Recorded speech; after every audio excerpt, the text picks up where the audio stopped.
Welcome back to the Morning Blood. Well, don't you think Milwaukee's earned the right to be the backdrop for the next great love story? Well, thanks to this delightful new novel, our city gets the spotlight. The story unfolds downtown and is about a talented chef and the food critic who brings down her restaurant. Their chance meeting turns into unexpected romance. That's right. The coincidence of coconut cake goes on sale today. We're lucky to be joined by the author of this very sweet new novel, right? It's Amy Reichert. Thanks for being here. Thank you. Thank you for having me. Immediately when you sat down, I'm sure everybody asked you this, was like, do you like coconut cake? I love coconut cake. It is my absolute favorite. For a while, when I was trying to come up with a cake idea, I was obsessed and I was trying a lot of different recipes. And then I finally found one that I liked and I tweaked it a little bit, and that is the recipe that's in the book. That's fantastic. Yes. That's great. So, okay, so what drew you to the story? I was at a point in my life where my kids were going to school and I had all this free time. So I decided I wanted to try writing. And I started thinking of people who would have a hard time finding love. And that's where I came up with a chef and a restaurant critic, because you don't naturally think they're going to join together. And I love Milwaukee, so I really wanted to showcase something about Milwaukee and show off why this city is so spectacular. That's cool. Are you a native? I'm not a native fully to Milwaukee. I've been down here since '96, but I grew up in Manitowoc, just a few hours north. Okay. So close enough. So close enough. I came down here enough as a child. Yeah. So why set it in Milwaukee instead of like a Manitowoc or someplace like that? Because Milwaukee's my home now. Yeah. And I love the city. I think summers in Milwaukee are some of the best. They are. I love all of our fests. I love Friday night fish fries. I love the lakefront. I love the cheese curds at North Point Custard. Yeah, I do too. They make an appearance in the book. Good. That's awesome. You know, there seems like so many books, so many novels now incorporate the idea of food. Sometimes they'll share a recipe, or sometimes they'll talk about family traditions that involve recipes or favorite dishes or something like that. Was cooking and coconut cake a part of your family history? My grandmother made a coconut cream pie to die for. So that's kind of where my love of all things coconut came from. And both of my grandmothers and my mom are wonderful cooks, so food has always been an important part of my life, and I love to cook myself.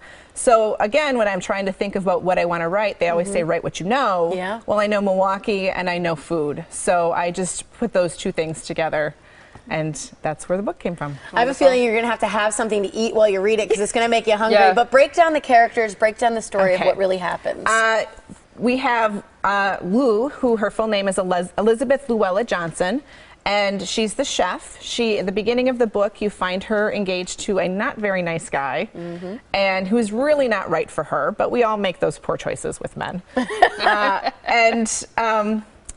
She has a really bad day. She catches him with another guy, and that happens to be the same day that her restaurant is reviewed by the local critic. His name is Al Waters, but he writes under the pseudonym A.W. Wadisky. And a few days later, when his review comes out, Lou is at the bar. She's having a rough night. She's drinking some cider. He comes in and they meet. They don't know who each other is, and he challenges her to show him all the wonderful things about Milwaukee. So they start having little dates. She takes him up on it because she just wants to forget about Milwaukee. I mean, her troubles. So she looks at that as a good escape, and they kind of fall in love, and things happen. It's a little complicated. There's some mistaken identity going on in the book, There's a lot of mistaken identity, yes. That's fantastic. I have to ask about the frosting for your coconut cream cake, because you share the recipe for the cake in your book. What's the secret to your frosting? Butter. Butter is so important, and you need to whip it for a really long time. You need to put it in your mixer and let the mixer do your work, and it takes about 8 minutes to fully get it to the right consistency. But a lot of butter, and of course coconut. Lots of coconut. Well, our book reviewer, Carol Barrelman, always says one of the best gifts is when you give a book to give something that goes along with it. Yes. I feel like yours would be perfect to give the ingredients. Yes. You know, as a gift with the book. Who do you want to read this? Is this for teens, for 20s, 30s, anyone, adults? It is appropriate certainly for, I think, teens and up. Okay. I think there's a target audience of women really would love it. People who love food would love it. People who love Milwaukee would love it.